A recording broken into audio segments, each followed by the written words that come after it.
What's going on, guys? It's Cliffy here. Welcome back to another episode of my Sunrisers Hyderabad International Cricket Captain 2016 career mode. Today we are taking on the Gujarat, I'm not actually sure how to say it. We are taking on the Lions. We've made one change to the side that has gone unbeaten so far. We have dropped Ashish Nehra or Saran, one of the two. We've dropped one of the left arm seamers. In space of Karun Sharma, the leg spinner. Just because today's pitch is looking as though it is going to spin. What am I saying?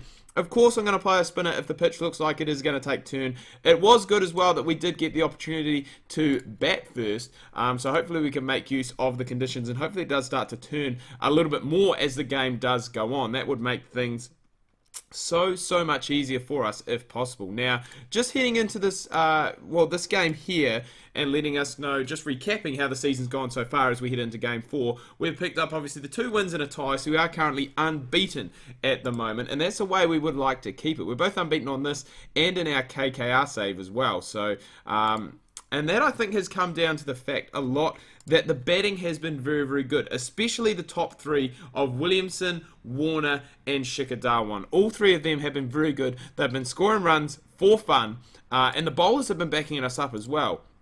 You know, when you look at the likes, I think Trent Bolt's on the bench as well because this is older squads, obviously. But we do have a lot of depth in the Sunrisers side, and I think we could go very close to having a very good season, and that is a great over that has come there. I'm not too sure how many coming off it, but that run rate at the moment is already up towards 9, and it'll be interesting to see how Ravi Jadeja goes here. Obviously being the Lions, I would say their first choice spinner, along with maybe Ravi Ashwin, just to see how much turn he does get, and hopefully we can lower a bar on that spin rating as we head into our innings. As I said, that is just going to make things a hell of a lot easier. I did forget that we do have Yuvraj Singh in the side as well today, so he could possibly bowl just a little bit of his part-time left, or slow left arm orthodox.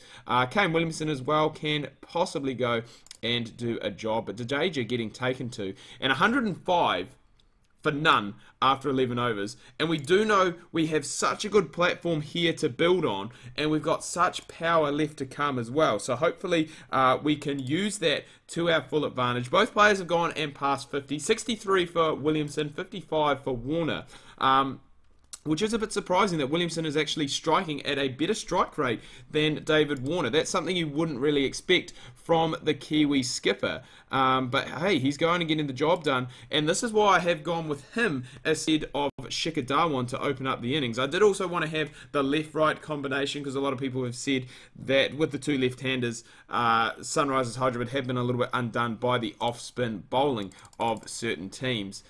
So hopefully that is not going to be the case. Warner has gone. I think he made 63. Very well made 63. Williamson's still in there. We'll be looking to try and persist with him and get obviously Dhawan. We've got Moises and Reeks to come. Yuvraj Singh, Oja. Even B. Shah has been good for us in this career mode when required. He scored us some runs. I think he scored very nitty-gritty 40 or 50 in one of our first couple of games to see us home. And Shikhar Dhawan, what are you doing here, son? You've played out 3 dot balls, you finally get it away for a boundary, but you need to give Kane Williamson the strike. We need to be looking at getting somewhere around that 180, 190 in this game. I think that is a par score for the surface. And I think if we get anything less than that, we will feel a little bit underdone, it must be said, especially with Kane still in and still stroking boundaries at a very nice rate. Gets down on one knee, sweeps that one away. And Dhawan, surprisingly to me, I thought the spin was going to be very effective today. It hasn't been as effective as I would have thought. 4 overs left to go. Williamson needs 22 for his 100, but he won't be looking at that. He'll be looking at the team total here and looking to try and get them into that position, that 190, 200 position that I was talking about. Dhawan gone for 20 off 12. That included 4 fours. We've now got Moises and Reeks. Yuvraj Singh, we know how dangerous those two can be. And I think we just need to keep getting Kane on strike. He's 80 off 50 at the moment and moving in potentially on that 100 milestone. He's just gone and picked himself up 4, so just 16 left to go. And what a display this has been from Kane Williamson so far. You know, you can't really ask for too much more than what we've got. Moises, I really don't know. It is really a struggle well, it seems to be a struggle for new batters coming onto this pitch. They just can't seem to quite get the timing of how everything is going. But Williamson is on 90 and he says, you know what, I'm just going to pick this up over the top, go for a big sixer. And hey, we won't complain about that. Hopefully Moses can go and start to get his A into G, which is what he has done. New all-time record of 98 for Hyderabad. I don't think someone from Hyderabad must have scored 100, surely. David Warner must have. We're at 195, we've got an over left to go. Williamson is on 99 down the other end. Come on, Enriquez. Give him the strike, bro. Give him that 100. But he won't be too concerned about that there, especially now that the team score has gone up over 200. I think this is the first time in this series that we have posted 200 plus. Williamson has got one ball. He's got the last ball. What can he do with it? He smashes it away through cover, picks himself up 4, and that is going to be 100 for the Kiwi skipper, coming off 59 deliveries, and that is also, I believe, the highest total that we have scored.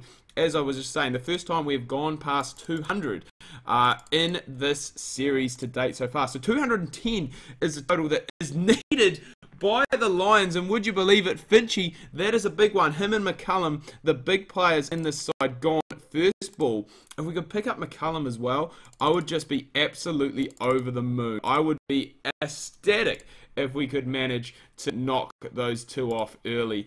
And I mean, Fizz, it just seems to get the job done. 2 for 11 McCullum. We will definitely take this. The required run rate is already up towards 12.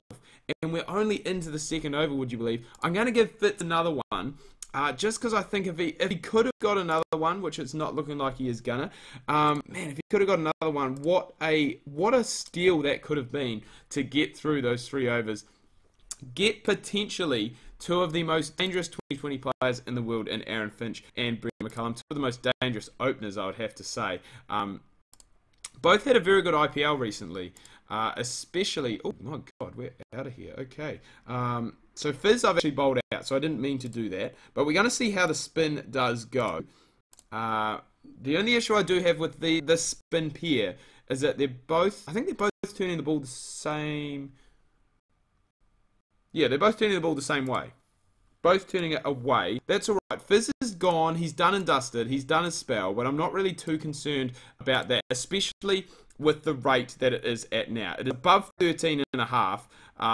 And even those boundaries now are not really going to save the Lions, just because of that impressive batting display we put on, led by Kane Williamson, obviously. And we do still have a bit of... We've still got a bit of pace left up our sleeve. We still do have Moises, if we need to go to him for an over or 2, which I think, you know, we might just go back to the pace just to see if we can get something. Pick ourselves up, possibly a wicket, because this is proving to be a good wee partnership that these two are putting on. And we really just want a breakthrough. I mean, it's not as though we're doing awful. The required run rate, for God's sake, is 16 and over. And I think there's 9 overs left to go. There is still 9 what's left in the bag, which the Lions will, you know, they'll be happy about that. But I really do just want a wicket. I just want to try and make sure of it if we can. We'll bring back in Nera. He was good opening up. Only went for 5 in his first over. And he has picked up McCullum first ball. Gone for 45 off 41, which is a bit of an un-McCullum-like innings. You know, we're used to seeing him play very aggressive, very like that. Suresh Raina, I think that 6 possibly picked up his 50. He's 56 off 39 now. And really has been the only one, it would be said, in this, well, I guess this defence, you would say, from the Lions. They haven't really got anything going. I'm going to try and go with Sharma here for another over, just because I need to get through that 5th bowler somehow. But it's not proving out to be successful at the moment, because he has gone for back-to-back 4s. Excuse me. And then has gone for 1. And finally we get a dot ball in there. So I think I'm going to possibly just go with the seam and just try something. I mean, still 17.6 needed. It's definitely not out there. You know, you can still win it from this position. It's very unlikely that the Lions will win from here, but all it takes is that one really, really big over. And I think I may have to go back to Moises possibly for another one. But this pitch is one of those things, once you get in, and that's a very well made 73 from Rhino of 47 deliveries. Once you get in, it makes it very, very easy to play on. But we saw with our players when they first came in, and even some of the Lions players as well, when you do first come to the crease, it is a struggle to go from ball one. It's really hard to go and try and just get it done and get those boundaries from the get-go. But it is going to be a fairly comfortable win here. That's going to be another one for Bish Kumar. So he's come back well. I think he went for 10 in his first over. He has come back, picked up a few wickets. So actually, he's got 3 now, would you believe? And I was going to say, with the way the sequence was working, surely he should have got something off that last one. We're going to go, you know what, we'll go with Sharma to finish this off. They need 61 off 6, for Christ's sake. You can't imagine them winning this here, and we are going to pick up some wickets with Sharma, it must be said. They'll just be going out, trying to hit everything for 6 here. And it has been actually a pretty good final over. I mean, we could have been defending a hell of a lot more than we have. We've only gone for 2, and we've got 1 ball left to go. So I don't know really where that was earlier from Paul Sharma. But at the end of the day, a very comfortable win. Kane Williamson, your man of the match, with his 103 not out. Bish Kumar coming back very well with his 3 for 20. Bit disappointed that we couldn't put the pressure on and look at trying to bolt out that Lions side. They are still only 1 win. We are still unbeaten. Not the only unbeaten team in the tournament, would you believe? Kolkata have had 2 ties in their first 4 games, which is absolutely incredible. That hardly ever happens, let alone in 2020 cricket, but cricket in general. Anyway, guys, I'm going to wrap things up here. Do hope you've enjoyed this video. Until next time, ka kite anoa, going to grab myself a piece of pav, have some LMP, and we'll see you soon.